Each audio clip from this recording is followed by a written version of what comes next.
바울은 로마 교회 성도들에게 예수님의 믿음으로 의롭게 되는 구원 교리를 증거한 후에 로마서 12장부터 구원받은 자가 어떻게 살 것인지를 권면합니다.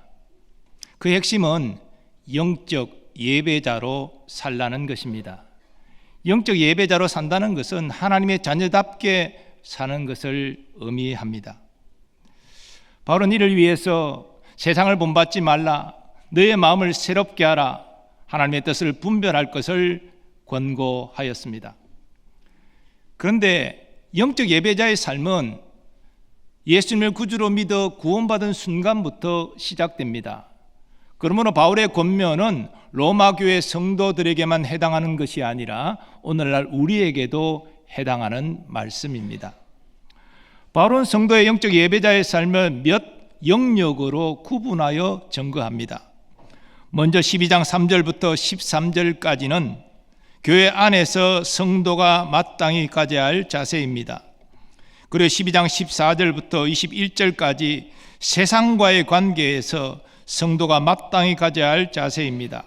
13장 1절부터 7절까지는 국가에 대한 성도의 자세를 증거하고 있고 13장 8절부터 10절까지는 이웃과의 관계에서 성도가 가져야 할 자세를, 또 13장 11절부터 14절까지는 성도의 종말론적 신앙의 자세를 증거합니다. 그리고 14장은 믿음이 연약한 자들을 배려하라는 권면이고 15장은 성도의 모든 행동이 교회의 덕을 세우는 방향으로 진행되어야 함을 권면합니다. 오늘 이 시간은 본문을 통해서 성도가 교회 안에서 마땅히 가져야 될 자세를 함께 상고하고자 합니다. 바울은 3절에서 증거합니다. 내게 주신 은혜로 말미암아 너희 각 사람에게 말하노니. 바울이 지금 개인적인 생각을 말하는 것이 아니라 하나님이 주신 은혜로, 즉 성령의 감동을 받고 하나님의 뜻을 전한다는 것입니다. 그러면 바울은 성도가 교회 안에서 가져야 될 자세로 무엇을 말합니까? 오늘 본문의 핵심은 성도가 교회 안에서 영적 질서를 지켜야 한다는 것입니다. 주님은 바울의 권면을 통해서 교회 안에서 성도가 지켜야 될 영적 질서를 다음과 같이 몇 가지로 말씀하십니다. 먼저 주님은 성도들이 믿음의 분량대로 지혜롭게 생각하라 말씀하십니다. 마땅히 생각할 그 이상의 생각을 품지 말고 오직 하나님께서 각 사람에게 나누어 주신 믿음의 분량대로 지혜롭게 생각하라. 마땅히 생각할 그 생각 이상을 품지 말라는 말씀은 교만하지 말라는 의미가 있습니다. 그리고 분량대로 지혜롭게 생각해야 할 믿음은 구원의 믿음이 아니라 구원받은 자가 삶에 적용하는 소위 생활의 믿음을 의미합니다. 교회 안에서는 이 생활의 믿음이 성숙 정도가 다른 사람이 섞여 있습니다. 어떤 사람은 상대적으로 성숙한 신앙을 가지지만 어떤 사람은 아직 미숙한 연약한 생활의 믿음을 가지고 있습니다. 바울이 이러한 권면을 하는 것은 그런 믿음의 분량이 다르기 때문에 그 분량에 맞게 지혜롭게 생각하고 처신하는 것이 중요하다는 것이죠.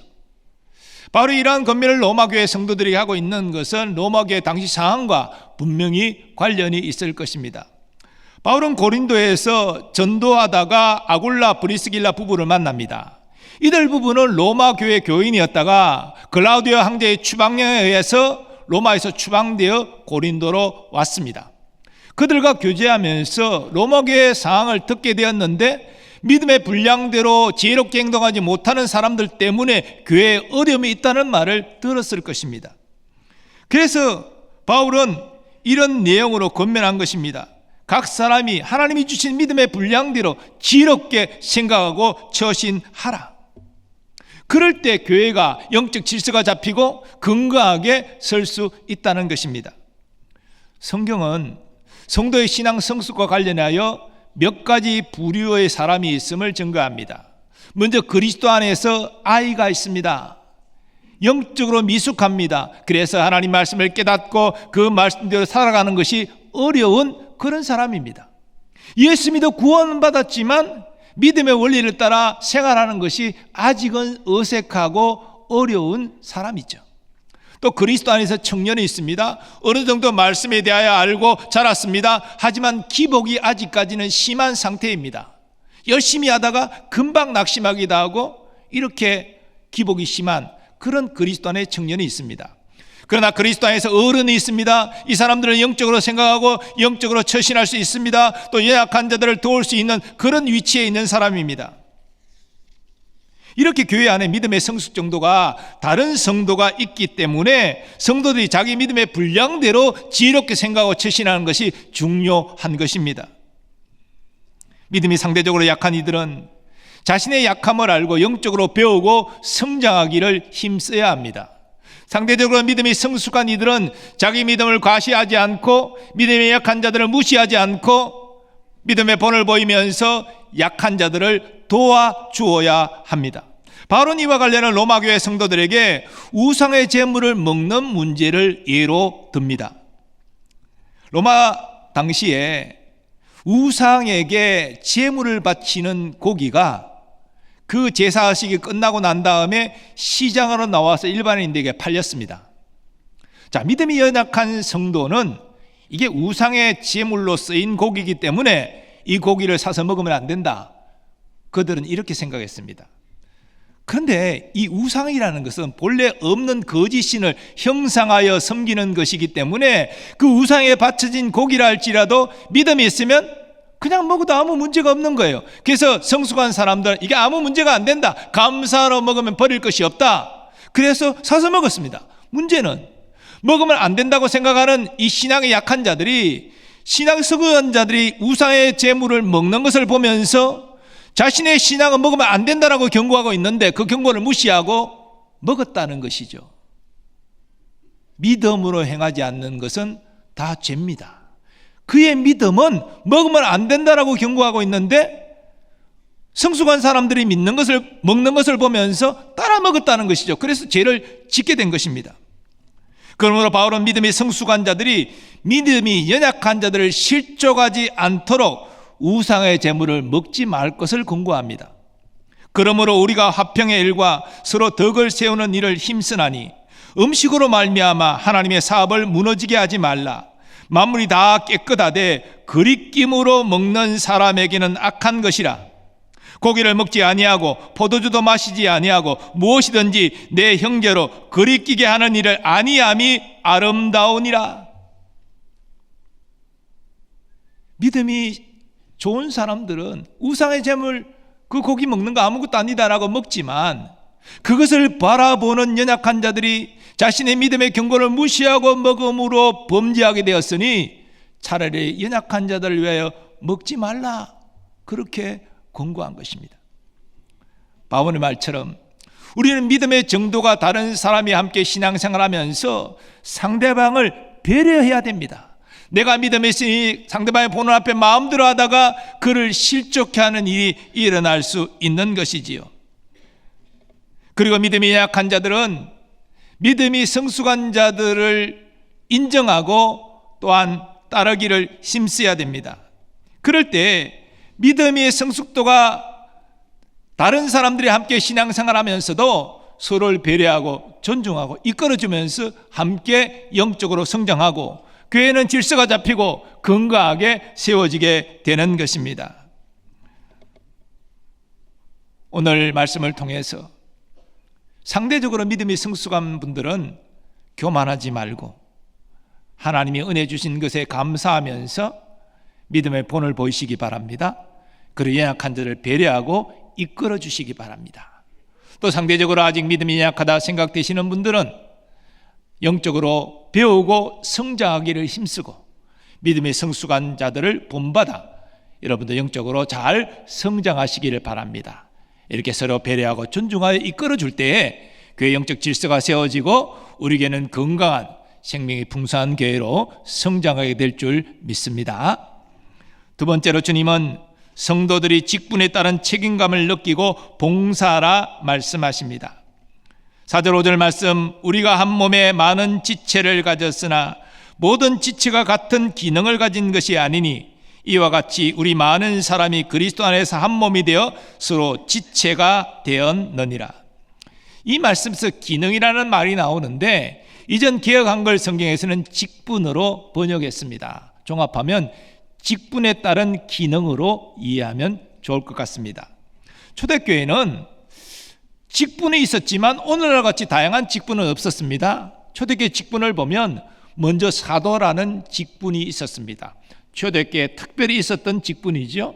이 직분은 예수님이 직접 부르시고 직접 양육하시고 또 부활하신 예수님을 만난 사람들, 12사도와 바울사도 같은 이런 사도들이 있습니다. 그리고 장로라는 직분이 있었습니다. 이 장로는 오늘날 목사와 장로가 통합되는 그런 개념인데, 예수님의 동생 야고보는 사도는 아니었지만 장로로서 예루살렘 교회 지도자의 중요한 역할을 감당했습니다. 그리고 집사가 있습니다.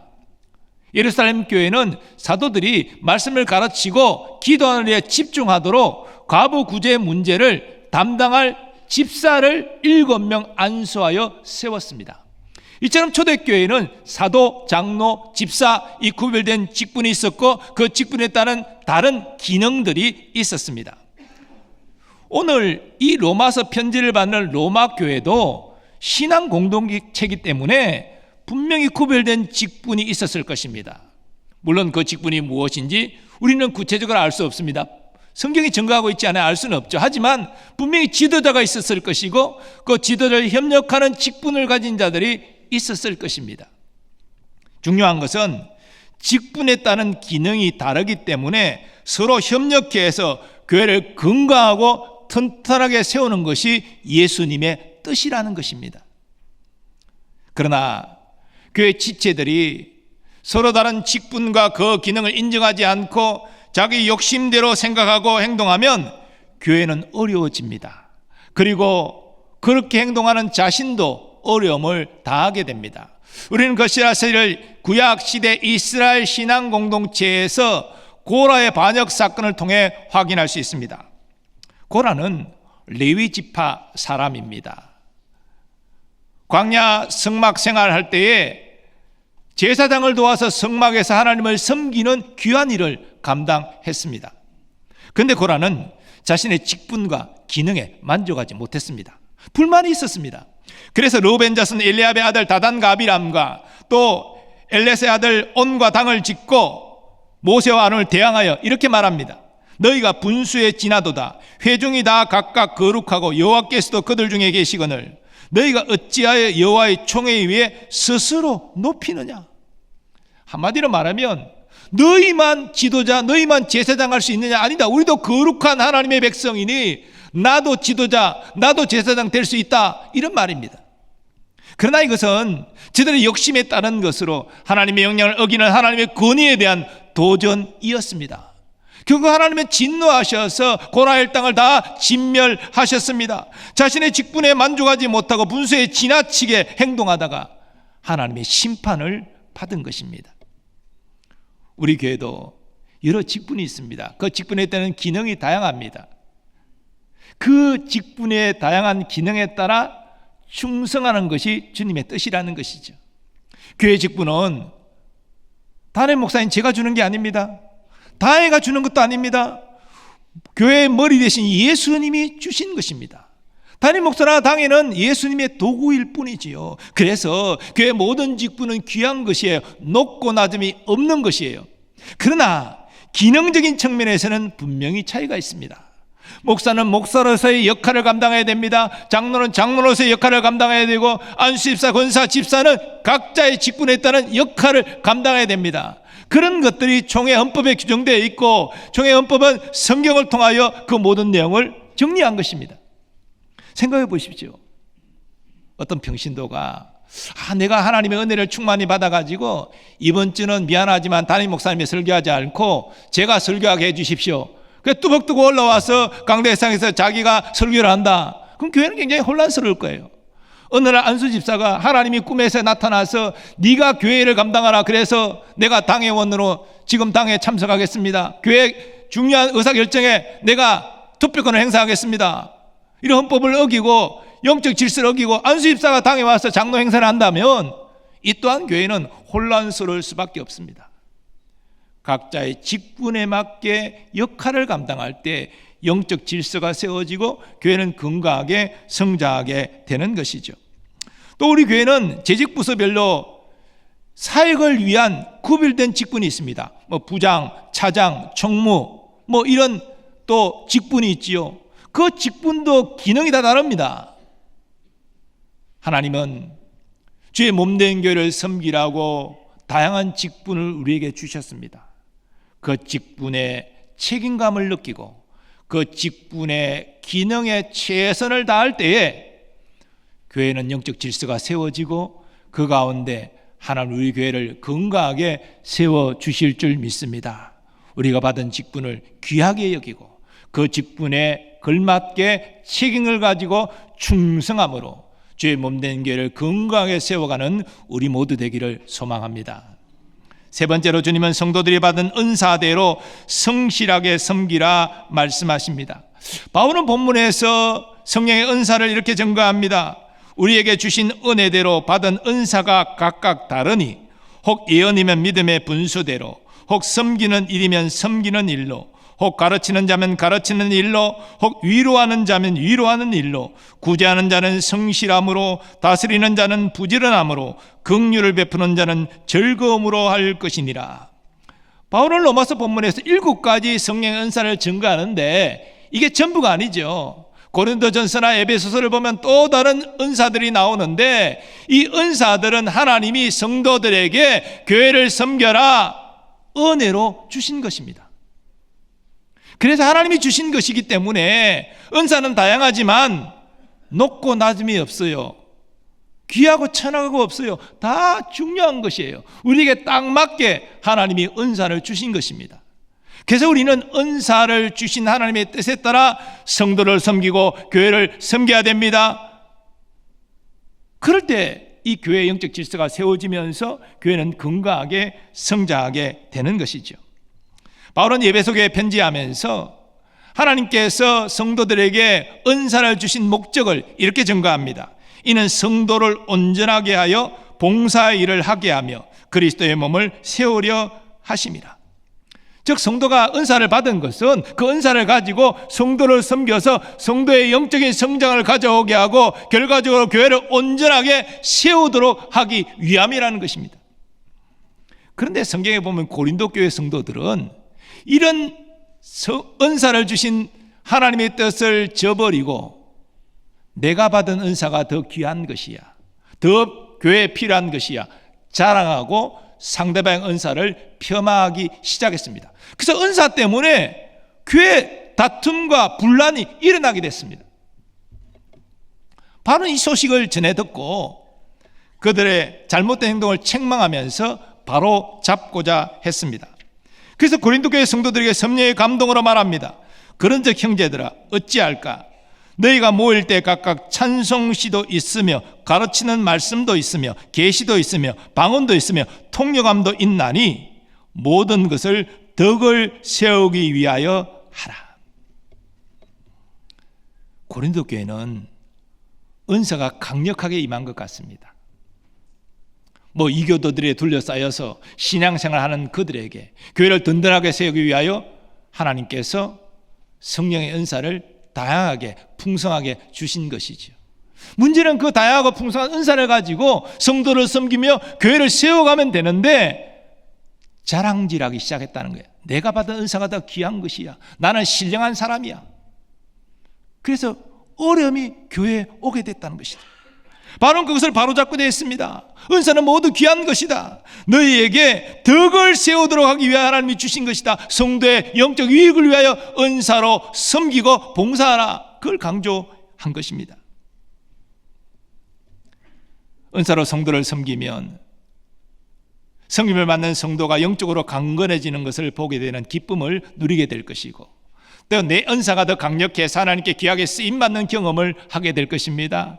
그래 하나님의 뜻에 순종했기 때문에 하나님의 칭찬과 하나님의 상을 또한 받게 될 것입니다. 우리는 모두 다양한 성령의 은사를 받았습니다. 여러분 어떤 은사를 받으셨습니까? 저는 은사를 받은 게 없다고요? 아니에요. 모든 구원받은 자들은 교회 공동체에 속해 있기 때문에 다 은사를 받았어요. 본인이 모를 뿐이에요. 방언의 은사를 받은 분은 어떻게 해야 됩니까? 내가 방언했네 사람들에게 자랑하는 것이 아니라 어려운 지체를 생각하며 방언으로 기도하십시오. 교회를 위해서, 나라를 위해서 기도하십시오. 그것이 하나님의 뜻입니다. 또한 신의 은사를 받았습니까? 아픈 분들을 그 아파하는 마음을 품고 그들의 치유를 위해서 뜨겁게 기도하십시오. 섬김의 은사 받았습니까? 도움이 필요한 사람의 눈에 보이면 하나님이 나를 도우라고 말씀하시는 걸 생각하고 조용히 은밀하게 도우십시오. 또한 가르치는 은사를 받았습니까? 가르치는 은사가 필요한 사역을 찾아가십시오. 세가족부라든지 세례교육부라든지 교회학교 교사로 가서 가르침의 은사를 통해서 성실하게 섬기십시오. 또한 구제의 은사를 받았으면 성실하게 구제하십시오. 다스리는 은사를 받았으면 부지런함으로 다스리십시오. 긍휼의 은사를 받은 분들은 즐거움으로 긍휼을 베푸십시오. 이것이 은사를 주신 성령 하나님의 뜻이지요. 우리가 이렇게 성령 하나님의 뜻을 따라서 순종하며 은사로 섬기면 교회의 아름다운 영적 질서가 잡히고 교회는 건강하게 성장하게 될 것입니다. 그리고 은사로 쓰임받는 기쁨을 누리고 또 내게도 영적인 유익과 복으로 임하게 될 것입니다. 바울은 그리스도 안에서 하나님의 큰 자비하심으로 구원을 받은 로마 성도들에게 그들이 모든 삶의 현장에서 영적 예배자로, 즉 하나님의 자녀답게 살라 권면하였습니다. 그런데 바울이 말하는 영적 예배자의 삶, 즉 하나님의 자녀답게 사는 것은 오직 하나님 말씀에 순종할 때만이 가능한 것입니다. 교회 안에 영적 질서가 세워지는 것도 마찬가지입니다. 우리의 생각으로 영적 질서가 세워지는 것이 아닙니다. 우리 모두가 하나님의 말씀에 순종할 때 영적 질서가 세워지고 교회는 건강하게 성장할 수 있는 것입니다. 그러므로 바울이 로마 교회 성도들이 권면한 것처럼 우리는 믿음의 분량을 따라 지혜롭게 생각하고 행동해야 됩니다. 자신의 직분에 책임감을 느끼고 그 기능을 성실하게 감당해야 됩니다. 또 우리가 받은 은사는 선미라고 은혜로 주신 은사이기 때문에 그 은사를 활용하여 성도를 섬기고 교회를 섬기시기 바랍니다. 그렇게 우리가 하나님 말씀에 순종하면 우리에게는 영적 질서가 세워지고 화목한 가운데 건강하게 성장하게 될 줄 믿습니다. 왜 우리가 그렇게 해야 됩니까? 우리는 예수 안에서 한 몸으로 부름을 받았기 때문입니다. 우리는 그리스도 안에서 한 신앙 공동체, 즉 예수 가족이 되었기 때문입니다. 그렇기 때문에 믿음의 분량이 다르지만 서로 배려하고 존중해야 됩니다. 우리 직분이 다양하지만 그 기능에 따라서 성도를 섬기고 교회를 섬겨야 됩니다. 은사도 다양하지만 오직 성도를 섬기고 교회를 유익하게 하는 일에 우리는 헌신해야 되는 것입니다. 예수 가족이기 때문에 하나님의 부르시는 받는 그 순간까지 우리가 한 가족으로 신앙생활을 해야 되기 때문에 그렇게 해야 되는 것이죠. 저는 우리 교회가 행복한 가족 공동체가 되기를 원합니다. 그래서 가정 같은 교회, 교회 오면은 가족 같은 따뜻한 분위기가 느껴지고 성도들이 환한 미소로 맞아주고 힘들고 어려울 때 위로의 말과 위로의 손길이 오고 또 기뻐하는 일이 있을 때 같이 기뻐해 줄 수 있는 이런 신앙 공동체, 그것이 저의 소원이겠습니까? 저의 소원 이전에 우리 예수님의 소원이신 줄 믿습니다. 그런 예수 가족 공동체를 이루기 위하여 예수님 이 땅에 오셔서 고난받으시고 십자가 지시고 우리들을 대속하여 죽으신 것입니다. 우리는 사실 개인적으로 하나님 부르심을 받고 예수 믿어 구원받았고 또 우리의 삶에는 다른 사람과 구별되는 다양한 특별한 영역이 있는 것 사실입니다. 가족 환경, 배경 모든 것이 다르죠. 그러나 우리 예수 안에서 한 가족으로 부름받았다는 사실을 기억하시기 바랍니다. 우리의 믿음도 우리의 직분도 우리의 은사도 가족을 위하여 쓰라고 주신 것이죠. 그 목적에 맞게 가족의 유익을 위하여 우리는 헌신해야 마땅한 것입니다. 가족은 모이기를 즐거워하고 또 모이면 서로에게 뭔가 도움을 주고자 하는 것, 그것이 가족 아니겠습니까? 우리가 모이기를 기뻐하고 서로에게 영적인 유익을 나누어 주고 이런 예수가족 공동체가 되기를 간절히 소망합니다. 자, 그런데 예수가족 공동체, 생명이 풍성한 교회, 시간이 지난다고 구호로 외친다고 되는 것이 아니죠. 우리의 헌신이 동반되어야 됩니다. 하나님 말씀에 순종하는 헌신이 있을 때에 예수가족 공동체, 생명이 풍성한 교회 이룰 수 있는 것입니다. 이런 의미에서 오늘 말씀 우리에게 적용해서 다양한 믿음의 분량, 성숙도가 있지만 믿음의 분량을 따라 지혜롭게 생각하고 행동하는 우리가 되기를 원합니다. 특별히 서로를 배려하고 존중하는 신앙생활 하시기 바랍니다. 또한 우리의 직분이 다양하지만 그 직분을 주신 것은 성도를 섬기라고, 교회를 섬기라고 주신 것임을 기억하고 겸손히 자신의 직분에 충성하시기 바랍니다. 그리고 우리에게 주신 은사도 성도를 섬기고 교회에 덕을 끼치도록 하나님이 허락하신 것이기 때문에 이 은사를 사장시키지 말고 은사를 가지고 성도를 섬기고 교회를 섬기는 우리가 되기를 소망합니다. 그래서 성도들이 서로에게 덕을 끼치고 주의 사랑 안에 하나됨을 경험하는 우리 교회가 되기를 소망합니다. 주님께서 여러분을 칭찬하시고 여러분에게 복 주실 것입니다. 왜 그렇지 않겠습니까? 하나님의 뜻대로 순종하여 헌신하는데 왜 하나님이 칭찬하지 않고 왜 하나님이 복을 주시지 않겠습니까? 결국 영적 질서를 따라 행동하면 교회도 유익을 끼치지만 내게 복이 되는 것입니다. 오늘 새해를 시작하는 둘째 주일에 우리 올 한 해 하나님 말씀에 순종하여 교회 안에서 영적 질서를 지켜나가는 한 해가 될 수 있기를 바랍니다. 그래서 나도 영적으로 성장하여 복을 받고 우리 지체들에게도 영적으로 성장하여 하나님의 복을 받게 하는 그러한 놀라운 가족 공동체를 경험하는 복된 한 해가 되기를 간절히 소망합니다. 그럴 때 하나님 우리를 복 주셔서 생명이 풍성한 건강한 교회가 되게 하실 것이고 성령의 능력으로 부흥하는 교회가 되게 하실 것입니다. 이제 받은 말씀 생각하시면서 우리 교회 신앙 공동체가 예수 안에 한 가족이 되기를 소망하면서 우리 찬양하기를 원합니다. 하나님 주의 사랑 안에서 하나 되는 우리 교회가 되게 하여 주옵소서. 또 우리 믿음의 분량대로 또 직분의 기능대로 또 받은 은사대로 성실하게 섬기고 헌신할 수 있도록 도와달라고 우리 고백하면서 찬양하겠습니다.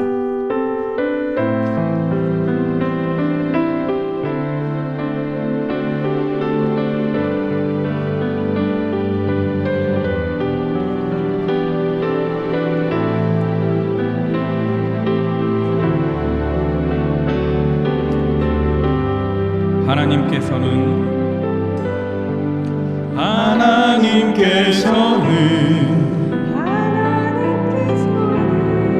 우리의 만남을 계획해 놓으셨네. 우리 하나 되어 어디든 가리라, 어디든 가리라. 주 위에 서라면 무엇이든 하리라. 당신과 함께 우리는 하나 되어 우리는 하나 되어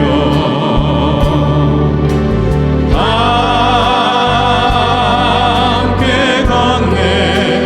하늘 아버지 사랑 안에서 우리는 하나 되어 우리는 기다리며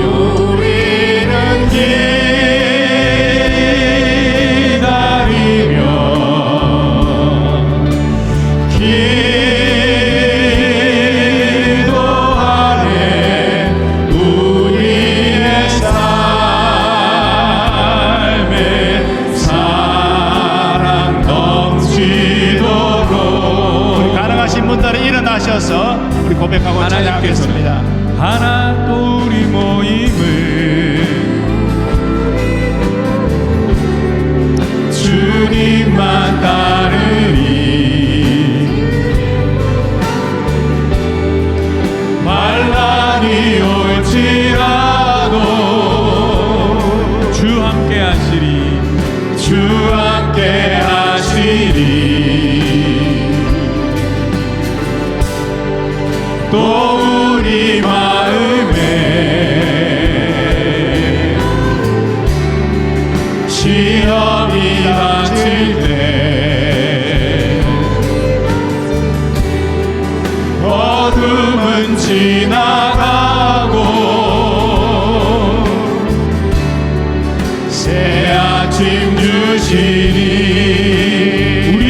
받은 말씀 의지하여 함께 기도하기를 원합니다. 하나님, 예수 안에서 우리가 한 몸임을, 한 가족임을 깨닫고 우리의 믿음의 분량을 지혜롭게 생각하여 행동하도록, 직분에 따른 책임감을 느끼고 그 역할을 다 감당하도록, 은사의 다름을 인정하고 받은 은사로 최선을 다하여 성도와 교회를 섬길 수 있도록, 이를 통하여 진정 주 예수 사랑 안에서 하나됨을 경험하는 가족 공동체가 되게 하여 주시옵소서. 주여 물어치고 통성으로 기도합니다. 주여. 아버지 하나님, 오 주여, 우리가 아버지의 영적 예배자로 살아감에 있어서 먼저 교회 안에서 영적 질서를 지키고 예수 가족의 하나님을 경험하게 하여 주옵소서. 우리는 믿음의 성숙 정도가 다르고 직분도 다르며 받은 은사도 다르지만 이 모든 것을 통하여서 하나님의 뜻이 이루어지기를 순종하게 하여 주옵소서. 이를 통하여서 소에게 영적인 유익을 끼치게 하시고 그의 덕을 세우게 하시고 아버지 예수 안에서 한 가족 공동체를 경험하게 하여 주시옵소서. 교회에 오는 것이 너무 기다려지고 교회에 오면 가족의 따뜻함을 경험하고 서로의 다름을 인정하면서 서로 배려하고 존중하고 이끌어주는 이런 영적 공동체 되게 하여 주시옵소서.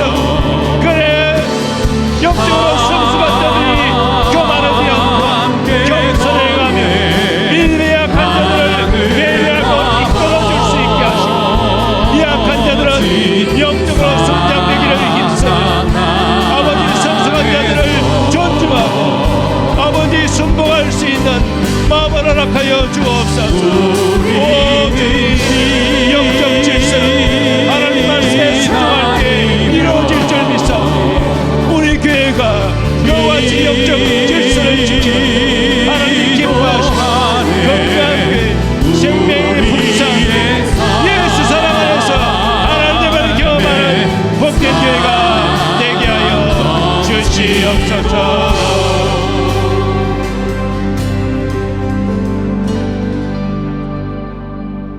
거룩하신 하나님, 신년 둘째 주일에 우리가 하나님의 말씀을 받았습니다. 하나님은 우리가 교회 안에서도 하나님의 자녀답게 생각하고 행동하기를 원하십니다. 특별히 영적인 질서를, 우리의 서로 다른 믿음의 정도와 직분과 은사를 통해서도 하나님의 뜻을 이루기 위하여 서로 섬기고 교회 덕을 세우는 일에 힘쓰는 우리가 되게 하여 주옵소서. 이를 통하여서 가족 공동체를 경험하게 하시고 또한 우리에게도 주의 은혜와 복이 충만히 임하는 것을 누리게 하여 주시옵소서. 하나님, 우리의 많은 연약함을 주님이 아십니다. 오늘 이 시간 먼저 육신의 질고로 투병하는 분들, 주여 주의 손길을 허락하시고 예배 중에 그 건강에 회복되는 놀라운 경험을 하게 하여 주시옵소서. 마음의 깊은 상처도 예배 중에 치유되어지고 회복되게 하여 주옵소서. 삶의 마음을 누르는 답답한 그런 문제들, 마음의 평강이 찾아오고 그 문제를 하나님이 반드시 해결할 것이라는 확신을 갖게 하여 주시옵소서. 또한 영적인 침체 가운데 있는 성도가 있습니까? 예배 중에 첫사랑에 감격을 하고 회복하고 성령으로 충만해지는 기쁨을 누리게 하여 주시옵소서. 우리 사랑하는 자녀 손들을 위하여 기도합니다. 그들의 성장과 학업, 진학과 취업, 결혼과 잉태와 출산과 모든 계획한 일들이 주의 은혜와 사랑 안에 있게 하여 주시옵소서. 국방 의무를 감당하는 우리의 자녀들을 보호하여 주시고 건강한 몸과 마음으로 가정으로 돌아오게 하여 주옵소서. 오늘도 주의 몸된 교회를 섬기는 모든 일꾼들을 기억해 주시고 올 한 해 기쁨으로 섬기게 하시되 저들의 가정과 생업 위에 주의 복을 충만히 내려 주시옵소서. 선교사님들과 그 가족들을 보호하여 주시고 열악한 환경 가운데서도 성령의 능력, 복음의 능력으로 귀한 사명 잘 감당케 하여 주시옵소서.